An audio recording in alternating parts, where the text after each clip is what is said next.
Hi, welcome to a new episode of Pickleball 411. I'm Rusty, and this show from Pickleball Channel is all about providing helpful information about the sport of pickleball. This year is the 50th anniversary of the sport of pickleball, so all month long we're talking about pickleball history. This episode, we decided to focus on the origins of how the game got its name. So let's learn and then play.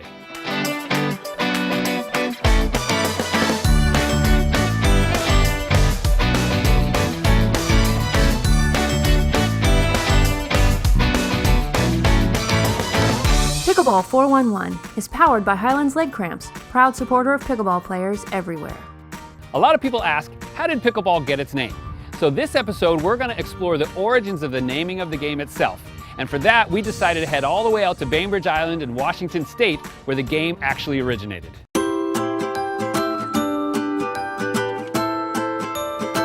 Well, once upon a time, there were some people that lived on a beach on Bainbridge Island. And active bunch of people. I'm down there playing pickleball, or I'm playing this thing that we're playing. It was called Nothing. I'm David McCallum, and in the summer of '65, I remember down the beach, there was a road up behind the original court, and two young kids, Jeannie Pritchard and Paul Brown, walked down the road. They came across a box of puppies at a house. They each grabbed one and brought it back to the house. Hey, my name's Dick Brown. My wife's name's Joan. We were at Bainbridge Island when the pickleball game went at the very beginning and helped form the first few days of the rules and everything else. I'm Jim Brown, and I'm Dick Brown's son, and I was 13 back in '65. It was kind of a fun time to grow up on Bainbridge Island. This game was developing, and we were playing with new paddles and balls, and we were also trying to figure out what we were going to call it. And they had a cockapoo, we had a cockapoo. Ours was named Lulu, and theirs was named Pickles.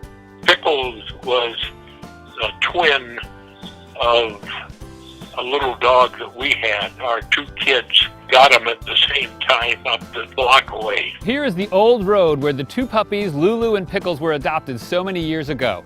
Who knew what an impact this one single event would have on an entire sport celebrated the whole world over? We're going to approach Joe Pritchard's house, and probably the most significant honor that it'll ever have is that was where the hot discussion was about calling the name pickleball from the dog named Pickles.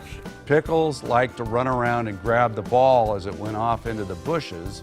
So one night in the Pritchard cabin, Dick Brown and Joan Brown and Joanne Pritchard and Joe named the game pickleball. We were sitting in Joel's old cabin front room, and we were throwing around trying to get a name for it because the dog was always around there, you know, grabbing the ball and stuff. Joanne said, "Why do you call it pickleball?" And it just hit us, just like that, you know, thinking of pickles, and that's what we said, that's a great name.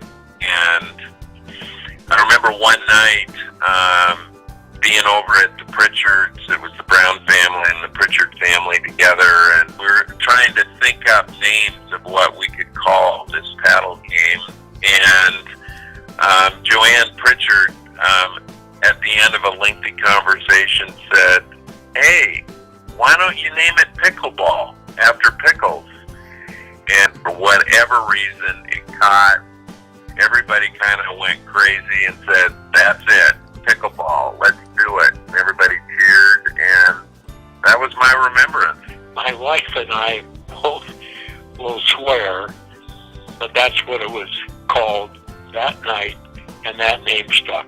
The whole thing with pickleball, the only thing everybody was so thrilled about is that it was such a fun game that little kids could start playing it right away, or older people could play it right away, and everybody have a good time. This is the actual court where Pickles the puppy would run around chasing that ball used to play the game in the early days. The family needed to name it because they kept playing the game day after day that first summer of 1965. So the rest is history. Pickleball was born. from that point on, when the Browns and the Pritchards named the game, as you went down to the beach to play the game, you were now going down to play pickleball. So that's your Pickleball 411 for today. Thank you so much to the families who shared their stories about the origins of the naming of the game. Thank you to the McCallum and the Stover families for opening up their homes, giving us access to this court so that we could bring this story to you. We really hope this has been helpful, and now there's only one thing left to do, and that's go play. If there's something you think Pickleball 411 should cover, we'd love to hear from you. All you have to do is send us an email and tell us your idea. This episode of Pickleball 411 has been brought to you by Highlands Leg Cramps, America's #1 over-the-counter leg cramp medicine. For more information, go to highlands.com.